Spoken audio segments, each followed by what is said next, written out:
This week on Art on the Air, we feature artist and art educator Jessica Corral, whose DIY artist studio provides art projects for young people. Next, we have an encore visit with singer, songwriter, guitarist Michelle Shafer, whose original music touches on subjects of love, spirit, time, and life's purpose. Our spotlight's on the 54th season of Canterbury Theatre with its current production of No Way to Treat a Lady. Express yourself through art and show the world your heart.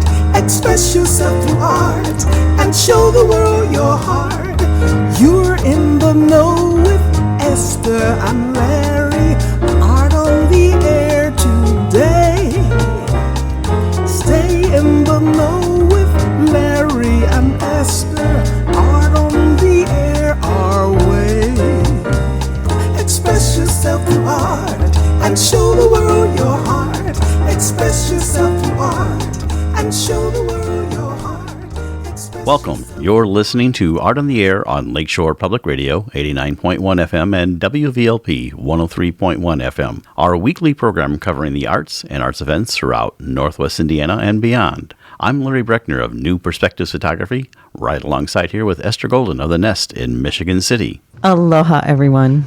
We're your hosts for Art on the Air. Art on the Air is supported by an Indiana Arts Commission Arts Project Grant through South Shore Arts and the National Endowment for the Arts. Art on the Air is heard Friday at 11 a.m. and Monday at 5 p.m. on WVLP 103.1 FM, streaming at WVLP.org, and every Sunday at 7 p.m. on Lakeshore Public Radio 89.1 FM, also streaming live at lakeshorepublicradio.org, and is available on Lakeshore Public Radio's website as a podcast. Our spotlight interviews are also heard Wednesdays on Lakeshore Public Radio. Information about Art on the Air is available on our website, breck.com/AOTA. That includes a complete show archive, spotlight interviews, plus our shows are available on multiple podcast platforms, including NPR One. Please like us on Facebook, Art on the Air, WVLP, for more information about upcoming shows and interviews.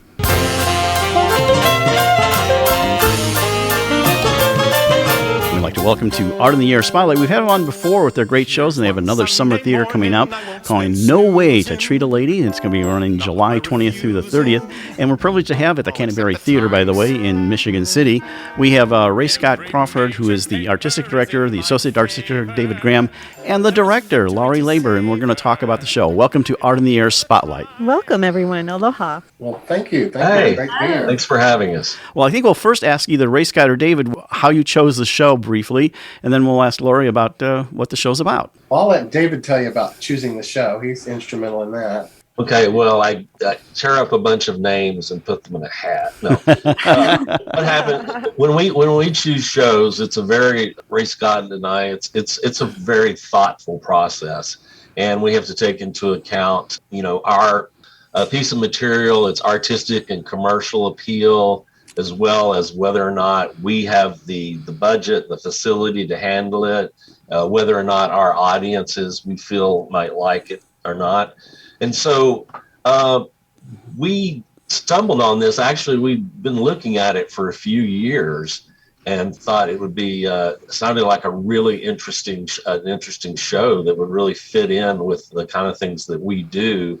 And so, listened to the cast album and, researched its background and thought, yeah, let's give it a whirl. It sounds like a lot of fun. Ray Scott, anything to add on that? Well, I think we always have to consider our company and the limitations. We our model has been for the past 10 years or so is 5-6 people max, and this one has 4 people in it. But you have those limitations. There's only so many shows that will fit into that formula. And we were very fortunate that this is one of those shows. Very good. Well, move on to the director. Now, the cast is already in place. Laurie, you have to kind of deal with that. So you're the director for this show. Tell us a little bit about the show and about the characters, which is only a 4-character show. Absolutely. So No Way to Treat a Lady is about a serial killer and the detective that is hunting him down. And through this process, they create kind of a weird friendship as the serial killer is wanting recognition in New York Times and is wanting this audience, basically.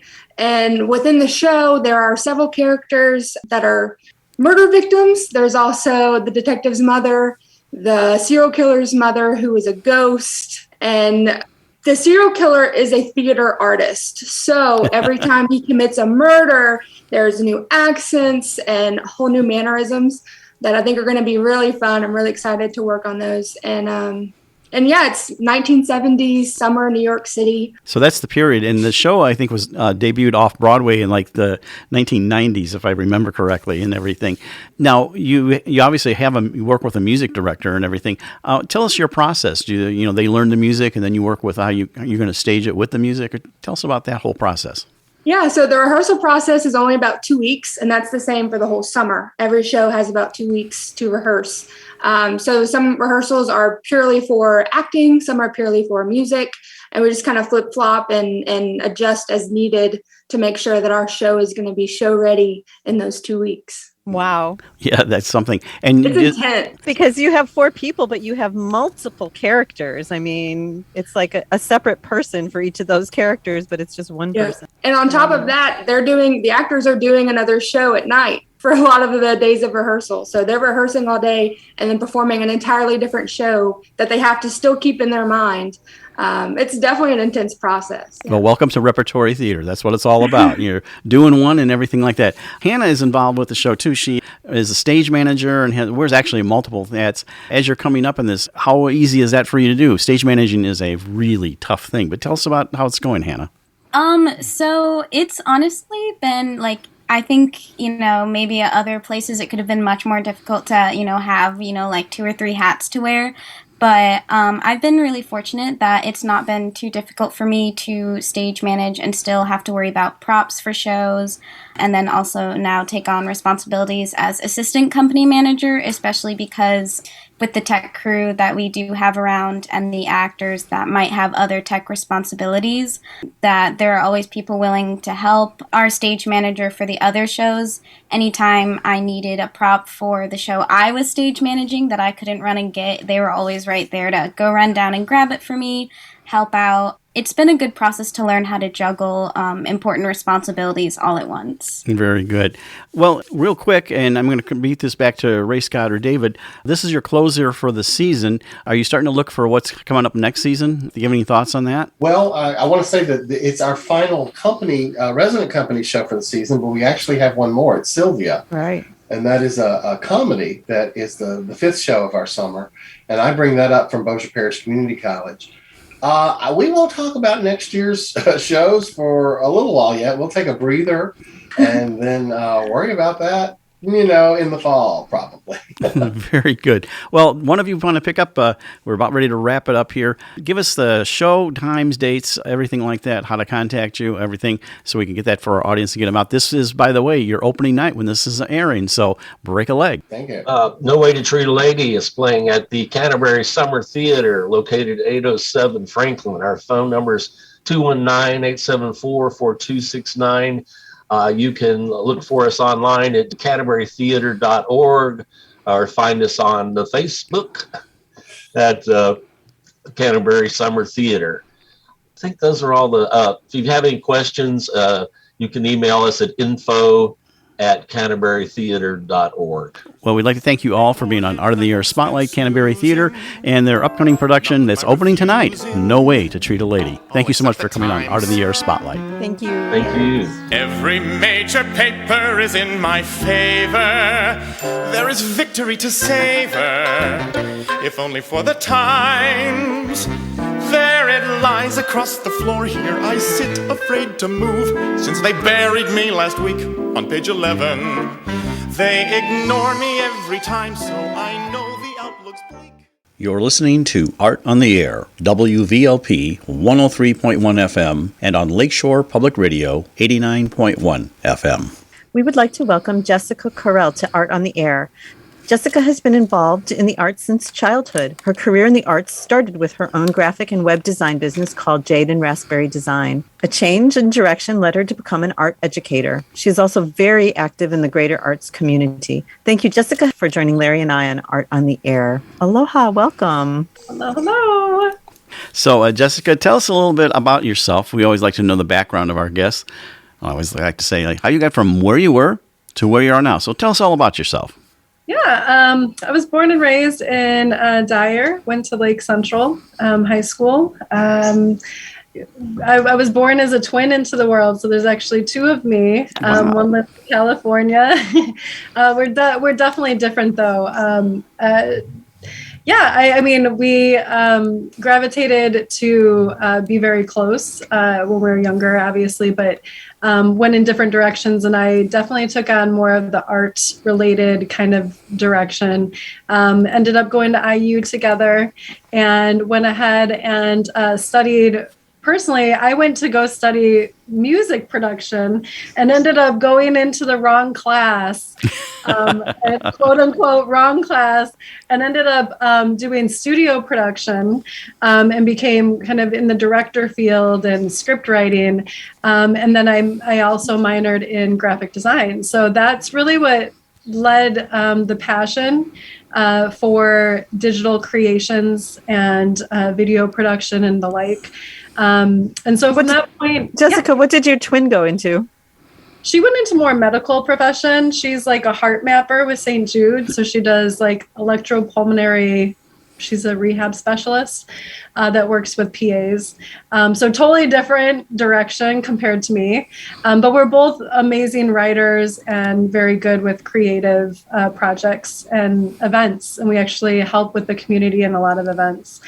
So there are some overlaps.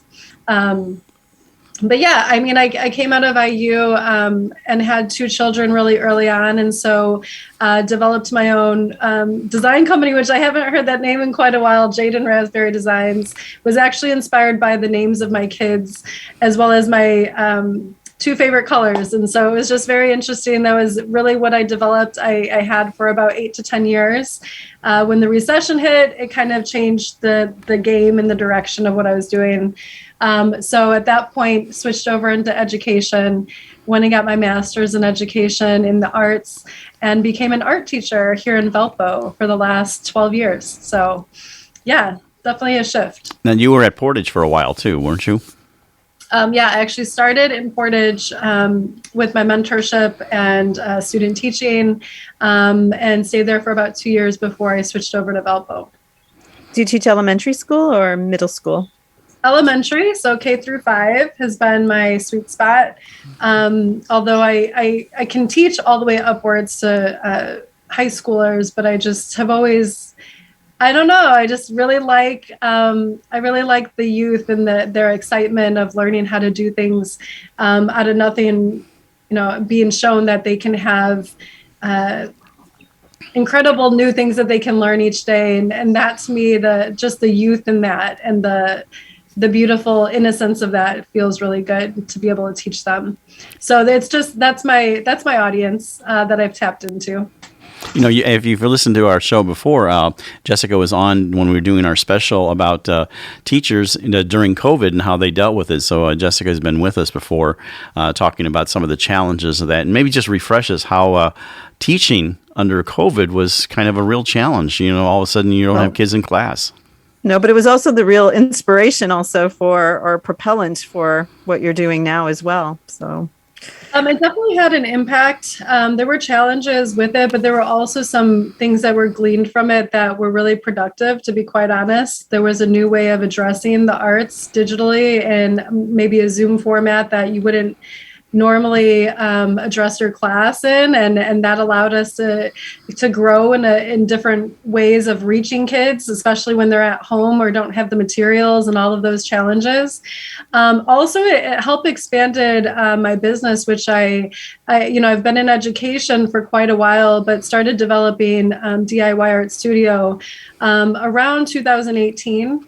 And so there were a lot of shifts that happened as a result of COVID. The isolation and the fact that everything shut down really pushed me to evolve my business in a way I wouldn't have otherwise. And so that allowed me to create subscription art boxes and provide the materials and deliver to the hands of kids that had a need to learn from home, that didn't have the outlets that maybe other kids had. And it just really opened up a pretty cool door for me in terms of a teacher. And I think that was really geared toward the fact that COVID pushed me to that level of reaching out to kids outside of my classroom. So tell us a little bit about what DIY does. You've done, obviously you've done that, and I know I saw at the art fair in Valparaiso, you were giving out boxes for people that would just show up for free, and they were sponsored. But tell us about the studio, what someone could expect, how they would use it at home, or however you do that. DIY Art Studio, you can visit me online. You can also follow me on Facebook and Instagram at DIY Art Studios. Basically started with the idea of just reaching creators of any age, anywhere. And so I did that through 3 different platforms. One was through online delivery of instruction. 2 was through delivery of materials to individuals. And 3 was in-person learning. And so there's just a multitude of things, whether it was events or having holiday-related sessions. I did a summer session of 16 weeks with kids last year.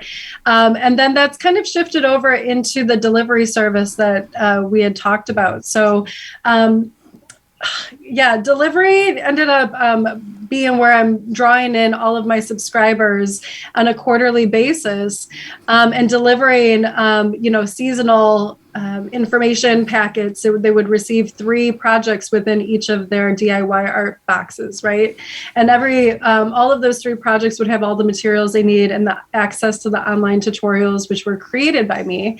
So my video studio production kind of came into play there. A lot of things that were pieces of who I was in the past really came together for DIY Art Studio in such a cool way. And so I was excited to see that as a creator myself. But what that ended up morphing into is really what Larry had touched on as a giveaway. So this past, in June, I partnered up with Valparaiso Creative Council and a few other sponsors, brought some people on board to basically give away 270 bags. They were reusable bags this year, this summer for our kits, which were very summer themed, so that kids could receive them and create from home.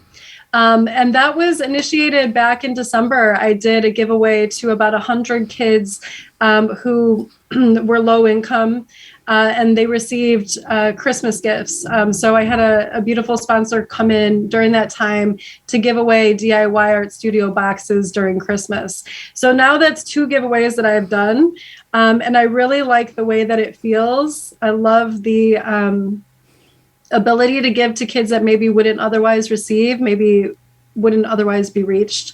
And so when we were at the Art Fest on this about 2 weeks ago, Larry was there with me as well. We were able to hand deliver these out to the hands of kids that were visiting the Art Fest at the time, and they were just very excited about it. So within 2 days, gave away 200 bags.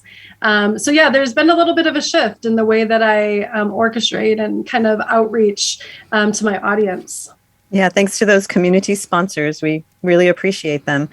Can you give us some background on Spring into the Arts program? Like how? Yeah, there's a lot of things that we could probably touch base on with the projects that I've led and exhibits that I've done. Spring into the Arts was formerly a seed that was planted back in 2015, and just a way for us as art teachers to open up the community to kids so that their artwork could be showcased and that they could have platforms that they could walk around to different locations and see their artwork on display. And that's really what Spring into the Arts created, was an opportunity for kids to be seen. And so as an art teacher, that's really important to me. As an art teacher in my own business, that's developing the creativity of other kids, helping them not only learn the confidence of creating something, but also being seen at a level that is supportive within the community. It's a win-win. So Spring into the Arts really ties into that component of really putting the kids out on their own stage so that everybody can see what they do, every grade level. I want to go back to the DIY box and see what's in the kit. What kind of project is there going on? Well, okay, so for summer it was really cool because I wanted to take more of a playful theme. So we have chalk and squirt guns and paintbrushes and using food coloring and making artwork out of Ziploc bags. All of these things that you wouldn't normally expect to be the materials that you would use for art it really were what were created for this season's box. And I say box, but they're in reusable bags. Just changed it up a little bit to make it more reusable and friendly for the kids. And there were journals included and markers and all kinds of fun materials.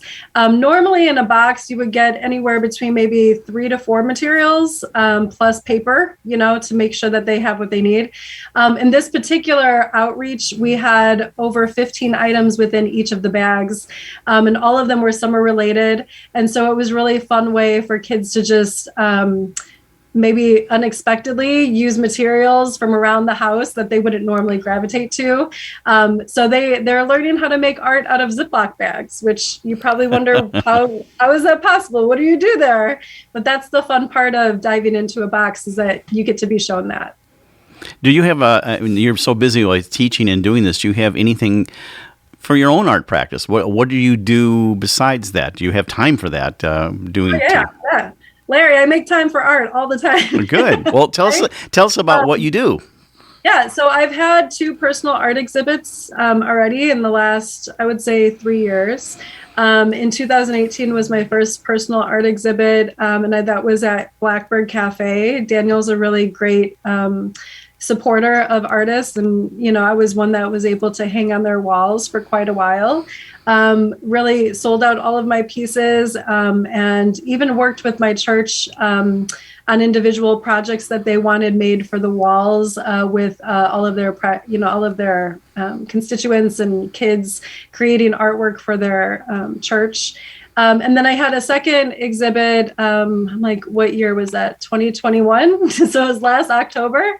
And that was at Roots. And so ended up selling out my paintings there as well. So I had 2 exhibits, each with about 20 to 25 pieces, pretty large size, that all found homes, which is really fun and engaging as an artist to have that confirmation of your artwork be put out there and not know what the outcome is going to be, and then have such support was really amazing to have. So what kind of painting do you do? I mean, what mediums do you use? What subjects do you use? I'm really a mixed media kind of girl. I love diving into different things all the time and really just pushing my limitations there. But I will say that both of my exhibits were really based on, the first one was based on birds. They're kind of my spirit animal. They're kind of my thing. And so I found different ways to create pieces of artwork regarding birds. And some of them, it was like looking at their eyes, focusing on their wings, making, artwork out of feathers, and really just diversifying what art would look like with that one theme. The second theme that I did was more light-based, and it was called Refractured Light, which is almost like broken glass, or you can attribute it to almost like cubism, where you dissect the image up into different pieces, and each piece is a different tone or tint of a color. And so it's just a beautiful wide array of colors. And that was really a fun style to dive into. Very different from my first exhibit, but both of them were very, they were very rewarding and very therapeutic, which is what I hope to also infuse for not only young creators, but adults that I work with, the therapy of art and how it helps us process through maybe some of the things we've experienced in life, and gives you that quiet time to just focus on something that isn't right or wrong, that just is in flow. Do you have another show coming up, or are you working on another theme for your own personal work right now? Thank you. Good question. I haven't, and I just thought about that. I actually, before I jumped on the interview with you guys, is like, I wonder when I'm going to do my next one. And oftentimes when I ask that question, it immediately appears. So I don't have a date. I don't have anything planned, but I feel like probably within the next year, I'd like to do a third one, and maybe merge the two different versions in some kind of way, or come up with something new. But I love creating art. I love showcasing it. I love putting it out there. And certainly have had a fun experience doing that as an artist. Did you work with you kind of hit on this. Did you work with adults at all in terms of art, teaching art, or working with them like workshops or anything like that, or plans to do so? Yeah, I've done a fundraiser with Porter County Hospital a few years back. I think I helped lead over 98 adults through like a sip and paint process, and they had a really great time raising money for one of their it escapes me right now, but for one of their countries that they're trying to do outreach for. But as far as working with adults, one thing that I do is actually in January, I opened up a program for women who were interested in creating their own brand. And so since I have a lot of history of graphic design and branding with clients, I took on 7 individuals, came in within a 6-week period, and we started from scratch. We started with the concept of their vision, developed a logo, and created a landing page, and made their own starting point and platform for their business, which was absolutely amazing. So in that way, I work with adults, specifically women in that case, and help empower them to not only create a vision for what it is that they hope to do for a business, or serving others, or whatever kind of gifts they have to add to the world, but also making it tangible, so it's something that they can actually put out into the world and represent their creative spirit about that vision. And so that was really amazing to be able to do too. Does that include web design or web items? Yeah, so we start with the idea of just the concept of their brand and what that looks like, and then in the form of colors and a name and a logo, and what is branding beyond a logo? What does it look like when you do typography or make posts? There's so many layers to branding. And then the final item is to create a landing page, which is a web page where they can direct their audience or their clientele to come and learn more about them and take an action step to connect with them. And it just provides that process of from start to finish of whatever it is they have visioned to share with the world. And so that's really what I was there to facilitate. It was an amazing process, and I'm actually looking to do that again on the second round here coming up in the next week or so. Now, a lot of times people think teachers have the summer off, so to speak. But while you're not in class, what kind of preparation are you doing for next school year? You know what? I'm a very organic teacher in that way. I think after 12 years, I've tapped into all of the processes that work for me, whether it's getting vocabulary ready, having certain curriculum developed where each month is a certain theme. I typically go through a lot of things in the same order, but with different projects, if that makes sense. So we'll talk about color, we'll talk about portraits, we'll talk about landscapes, we'll talk about culture. Like, I know that that's going to happen no matter what. And so as far as the prep work, it's just really me tapping into what is my inspiration coming into this year? How does it look different from last year? What have I learned and gleaned from how I provided the instruction before, and what can I improve on? And so, to be quite honest with you, Larry, I don't think about teaching until August. So I understand. You're not supposed to ask me about teaching until August, so you're a little early. I understand. Of course, I work in my position with the school. I work year round, so I kind of, but it was a lot quieter in the summer. What advice would you have for someone who wants to go into art? Well, first of all, art or art teaching, especially. I think that there's definitely the potential and the need for it. Definitely at this time where teachers are highly needed in that line of work. But if it's a passion that you're inclined to lean into, then I being a passionate teacher myself, I know that it serves me. It serves the students that I'm there for. And I wholeheartedly encourage anybody else to do that. But there is a lot of layers to teaching. I being a principal, I'm sure you understand the political arena and all of the things that are adjusted year to year, what changes. No year looks the same. You're definitely in a place of excitement and renewal. But you also have that cyclical format where each summer you can reset, which is really beautiful. And not every arena offers that as an occupation. So, Jessica, do your children enjoy art? And then a second question would be, where in your house do you create? Do you have a particular area, or is it throughout the house? Both of my kids are very expressive in their own ways, and my daughter is a self-made illustrator. She's phenomenal, has surpassed me beyond words. My son is very much performance-based. He can memorize anything. He was memorizing, I think he had 25 insurance commercials memorized at age 3. Why? But it's just what he did. And so each of them have their own way of expressing themselves. And it's beautiful to watch. Real quick, we only have a little over a minute left. You're involved with the Valpo Creative Council. And tell us real briefly about that. But they have an event coming up, which is, I think, August 7th. So tell us briefly about that. Yeah, Valparaiso Creative Council has really been something that I was at the very implementation of back in 2016. And then I kind of backed away for a little bit for personal reasons with things going on in my life and just a lot of changes. And I came back into the VCC. And I'm so excited that I did, because we're so action oriented right now. There's been a lot happening since I joined the last 6 months. So we have an amazing event. It's called give me 1 second. Let's Skate fundraiser, and it's going to be August 7th. That's on a Sunday from 12 to 3. It'll be at Butterfield Pavilion. And what we're doing is we're asking all of the kids and all of the public to come in on their wheels.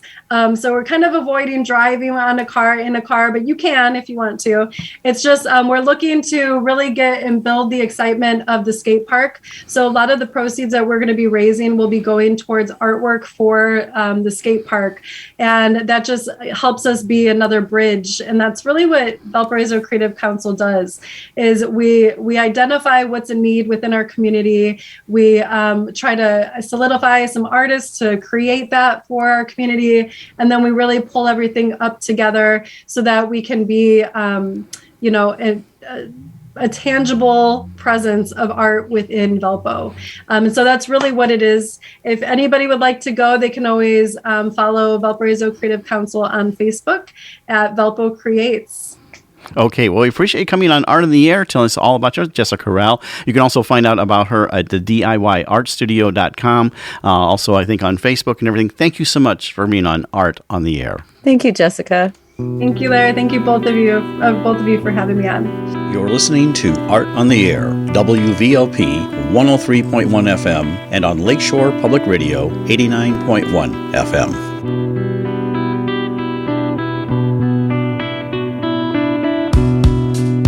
We'd like to welcome back to Art in the Air someone who's been with us before and sharing her wonderful talents. Her musical writing touches on subjects of light, love, spirit, time, and life's purpose. And also her guitar arrangements have been a framework for her voice, informed by a pop, rock, classical, flamenco, and Americana style. She writes using a nylon string, steel string, and electric guitars, as well as piano. I guess her musical style is eclectic and speaks to the heart. We'd like to welcome back to Art in the Air our singer, songwriter, guitarist friend, Michelle Shafer. Welcome back to Art in the Air. Aloha. Oh, aloha. Thank you so much for inviting me. Everybody's doing well. Spring is upon us. It sure is. Well, our guests, just to remind them, you can listen to Michelle's previous interview on April 26, 2019 on our website. And she was also part of her COVID-19 updates. What was your life growing up musically? Was there a lot of music in the household? Were there the piano lessons, or there weren't really any. There wasn't any music lessons really. My dad was a fifer. He was in a fife and drum corps. So I did learn to play fife pretty young, but I didn't keep that up. And I did I had guitar lessons as a teenager. So I didn't get piano lessons, but I did have guitar lessons, and I did study classical guitar. My mother sang to us, played guitar, folk songs. She loved Johnny Cash.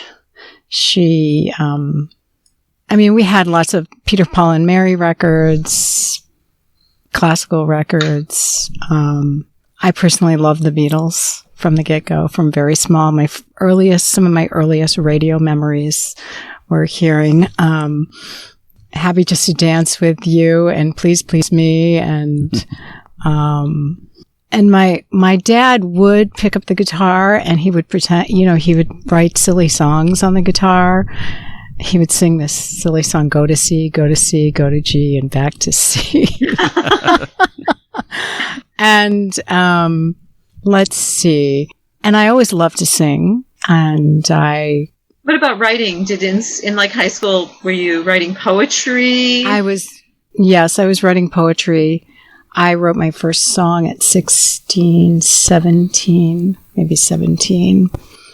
As a little girl, though, I went into a field. I was around 8 years old. I tried to write a song. I really wanted to write a song. So I guess what I did was I asked. And I think I realized that I had a poetic voice in my teenage years. I would hear things like, yes, I heard this voice. It was saying prose and poetry, and I needed to write it down. And let's see. So my music teacher used to make me sing America the Beautiful in front of everybody all the time. She would always choose me. And recently I had a friend who listened to some recordings online. Somebody I knew as a little girl. She mentioned, "Oh, Michelle, I listened to what you were doing.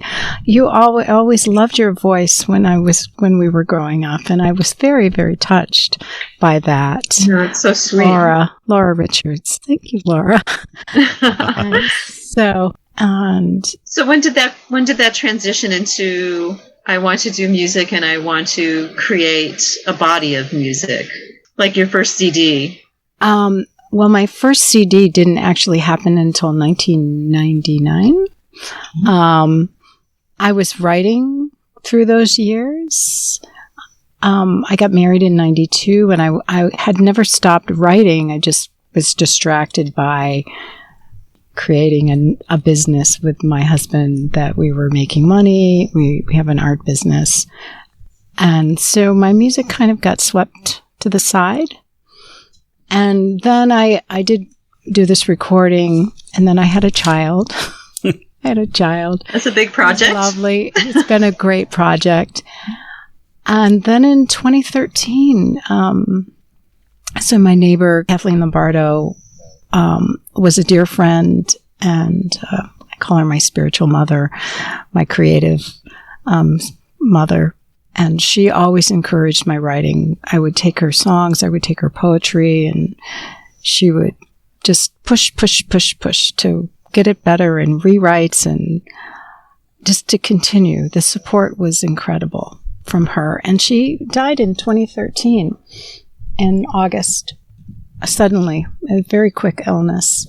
And after that, it was like a floodgate. I don't know if she became my muse or what. I was writing. I created this song. That's how Dashboard happened, this album that was to my master, Meher Baba. So that song was one of the first songs that I wrote after her death. And then it just was an explosion. So I did 2 records within a year and a half, more secular record and which is Gray Area, and a record called Dashboard that has a bunch of spirit songs to the beloved.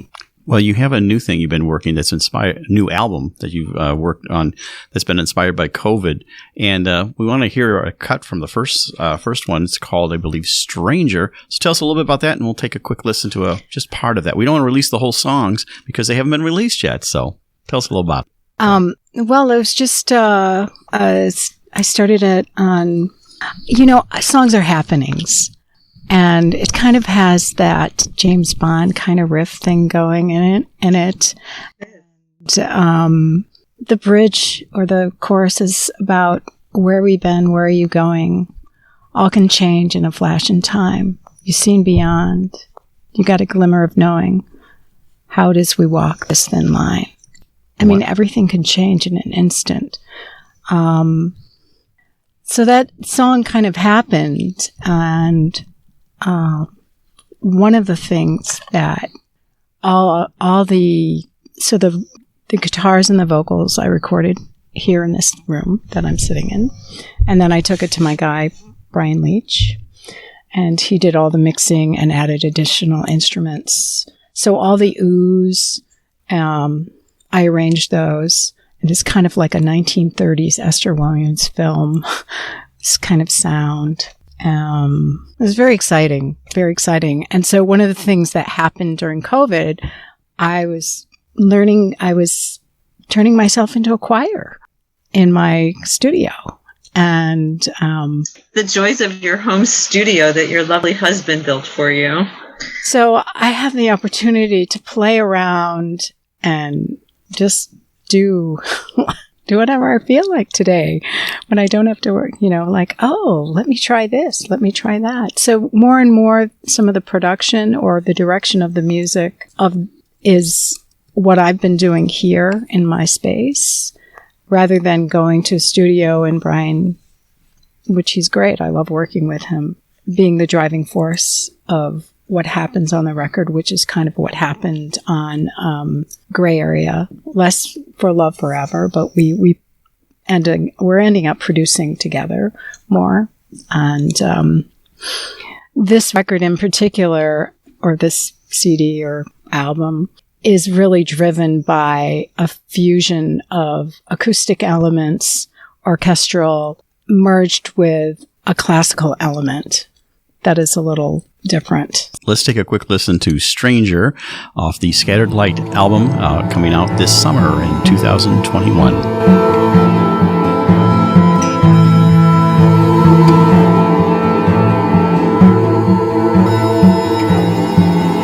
When the stranger comes to call, he walks right in, says nothing at all.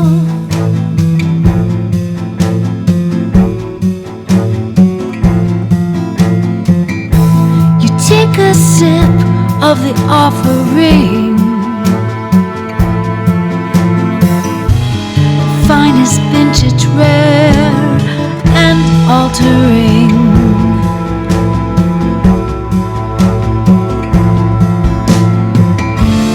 Where you been? Where are you going? And that was Stranger from the new Scattered Light album from Michelle Shafer. Beautiful piece there. So mysterious sounding. Thank you. Thank you. Well, tell us about the title cut from Scattered, called Scattered Light, which, what was the inspiration beyond on that? Well, Scattered Light, actually, I started writing the song with these harmonics, playing chords with harmonics, just going through a whole, 4 or 5 chords, all played up above the 12th fret with harmonics. And the lines that came to me, the dark will call you out, but the light will find you. The dark will call you out, but the light will find you. And I had this going, and I had the structure, but I needed something, and I didn't know what it was. And then I was at a Zoom thing, and a friend, my friend Rosalie, read this poem, this very short poem by this woman, Phyllis Frederick, from a book called Light on Running Water. And it was, so part of her poem has been edited into this song. The woman's no longer living. Phyllis is gone. And that's where the scattered light burns holes in the night came from. And I just thought it was so beautiful. And I thought, this is the name of this project. And I believe I Oh, I didn't. And again, the same thing with the vocals. There's just some choir, medieval choir vocals in the beginning and throughout the piece. Well, let's take a quick listen to the title track from Scattered Light, Scattered Light. The dark will call you out, but the light will find you. The dark will call you out, but the light will find you. In between the haze and the closing of the day, with the setting of the distant sun, you see the scattered light burns holes in the night. The scattered light burns holes in your mind. The scattered light.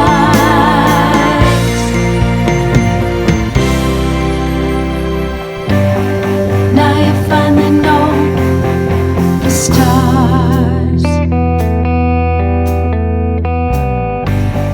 Now you finally know. And that was the title track off of the new album Scattered Light, available this summer with Michelle Shafer. You're listening to Art on the Air, WVLP 103.1 FM, and on Lakeshore Public Radio 89.1 FM. Oh, Michelle, I would love to hear the inspiration behind Inscribe These Words. Can you give us some background on that? Well, I started to just play these chords, and this line came out, and it's a quote, Mayor Baba, inscribe these words on your heart, nothing matters but love. And so I shortened it, nothing matters but love. And then it goes on to talk about if all in all is in everyone and everything, why can't we just love each other? We're all humans. We need to just love each other. And so with all the things that were going on last year between, all the politics and the butting heads and just the intolerance between it just broke my heart. And so that's where that came from. And the clip that you're going to play starts out with in the middle of the song is full-on choir vocals that were really fun to write. I actually had to write them out, and then I sang them, and I recorded each of the lines. I recorded 4 tracks of each one. So there's 16 tracks of Michelle. Actually might be more because there's woven notes. There is another layer over that. And Brian did mix them, and he did an amazing job and put all these wonderful cello parts. And he has this new plug-in system where he can do orchestral strings that sound fabulous. And well, why don't we go ahead and take a listen to that on Inscribe These Words from the Scattered Light album, ready for summer release.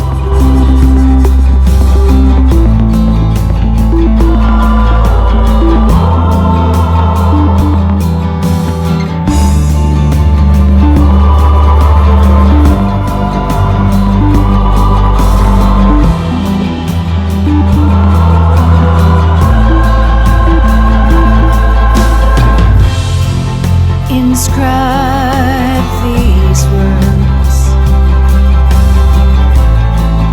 Inscribe these words. Inscribe these words on your heart, on your heart. Nothing matters but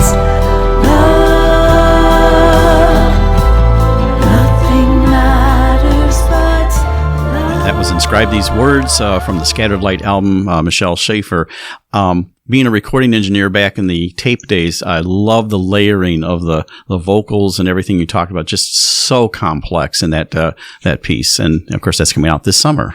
Yeah, I'm really excited. Yeah, Brian Leach, he does an amazing job. We've been working together since 2013. And this is our 4th project. And we've done a bunch of other things as well. Burning Away, not Scattered Light. Burning Away was written the day after Halloween 2019. because, and there's this thing, and there's some lyrics in there. Autumn and winter are mixed up on the ground because it was green and it snowed. So it was crazy. It snowed on Halloween. So this song was one of the first songs where I started really playing with the chord structure harmonics on the guitar, like playing a good portion of the song just in harmonics. I have a love for harmonics. I love to finish a song with a harmonic. Ding! It's so lovely. It's so fun. And it's orchestrated pretty good. It's pretty big. It's moody. It's kind of a dark, moody song. There's a lot of dark and moody things going on in this record. But a fusion with orchestrated and vocals and choirs, and it's fun. Having such a blast. Let's take a listen to Burning Away from the Scattered Light album coming out this summer.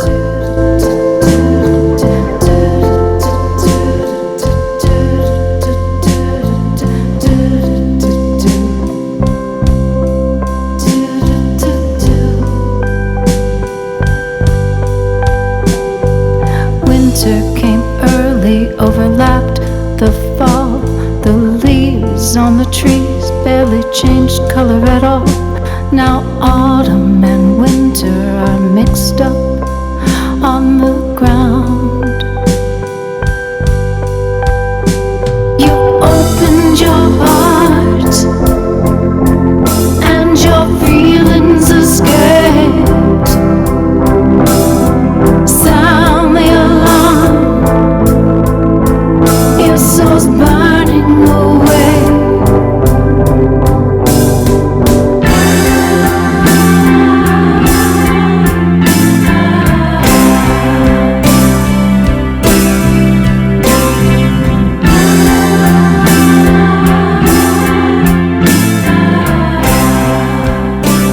Scheduled for summer release from Michelle Shafer, Scattered Light album. That was a selection from Burning Away, and she's going to release those as singles over the period of time, and then, of course, as a whole album later this summer. So another beautiful piece there. And now this one, Michelle, when you sent me this a few months ago, I believe, your interpretation of Moondance is so magical that I want to live within that interpretation. I just listen to it over and over again. I'm so excited for everybody to hear it. Now, what made you, or what inspired you to this particular interpretation? I don't want to give too much away. I'll let you do that. There was a brief, so I'm in this group called Ghostwriters Highway, and it's run by Marco Mazzi, who lives in Brisbane. He's a producer, composer who has a music library and pitches to film.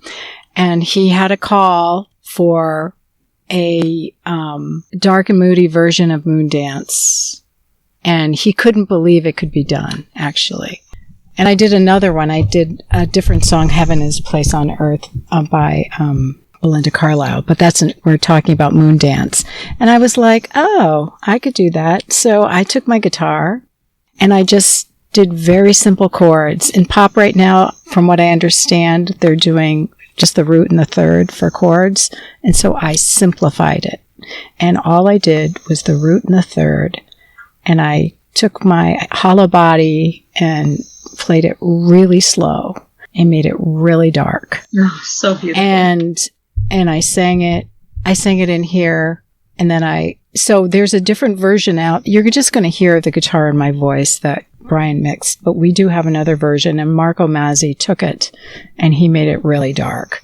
And there's whispers underneath it, and it's really profound.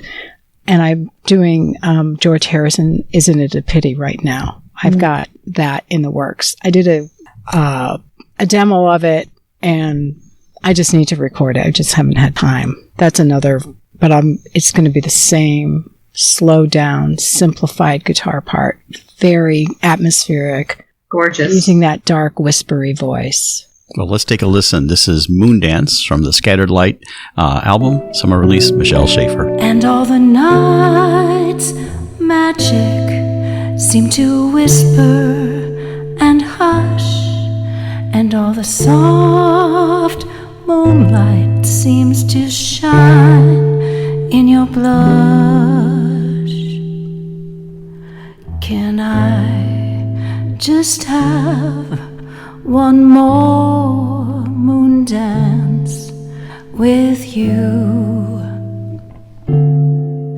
my love? Can I just make some more romance with you, my love? And that was Moondance from the Scattered Light album, going to be released this summer. So that was Michelle Shafer once again. Michelle, tell us a little bit about how people can find you, your music and everything if they want to take a listen to you. They can find me on Facebook, on Instagram, Michelle Shafer Music, Spotify, iTunes, CD Baby, YouTube. And so it's Michelle Shafer Music, SHAFER. Don't put a C. It's 2 L's in Michelle. And I am working on a new website. So that will be michelleshafermusic.com. I have an old site up. It's not really updated. So it's there, but you want to update it. Another thing on my list. So releasing this record and working on some music videos to go along with that. And that's really exciting. Well, we appreciate you coming on Art in the Air. That was Michelle Shafer. You got some samples of her music from the Scattered Light album. Singer, songwriter, guitarist, and it was Wonderful great. person. Wonderful person, and we appreciate you coming on Art in the Air. So thanks again for coming on. Thank you so much for having me. I really appreciate it. Thank you. We'd like to thank our guest this week on Art on the Air, our weekly program covering the arts and arts events throughout Northwest Indiana and beyond. Art on the Air is heard Friday at 11 a.m. and Monday at 5 p.m. on WVLP 103.1 FM, streaming live at WVLP.org, and every Sunday at 7 p.m. on Lakeshore Public Radio 89.1 FM, also streaming live at lakeshorepublicradio.org, and is available on Lakeshore Public Radio's website as a podcast. Our Spotlight interviews are also heard every Wednesday on Lakeshore Public Radio. Thanks to Tom Maloney, Vice President of Radio Operations for Lakeshore Public Radio, and Greg Kovach, WVLP's station manager. Our theme music is by Billy Foster with a vocal by Renee Foster. Art in the Air is supported by an Indiana Arts Commission Arts Project Grant through South Shore Arts and the National Endowment for the Arts. We would like to thank our current supporters and underwriters, which include Regional Art Patron Mary Levan and Walt Bredinger of Paragon Investments. So we may continue to bring you Art on the Air. We rely on you, our listeners and underwriters, for ongoing financial support. If you're looking to support Art on the Air, we have information on our website at breck.com/AOTA, where you can find out how to become a supporter or underwriter of our program in whatever amount you are able. And like I say every week, don't give till it hurts. Give till it feels good. You'll feel so good about supporting Art on the Air. If you're interested in being a guest or sending us information about your arts-related event or exhibit, please email us at aota@breck.com. That's aota@breck, BRECH.com, or contact us through our Facebook page. Your hosts were Larry Breckner and Esther Golden, and we invite you back next week for another episode of Art on the Air. Aloha, everyone. Have a splendid week. Express yourself through art and show the world your heart. Express yourself through art and show the world your heart. You're in the know with Esther and Larry. Art on the Air today. Stay in the know with Larry and Esther. Art on the Air our way. Express yourself through art and show the world your heart. Express yourself through art and show the world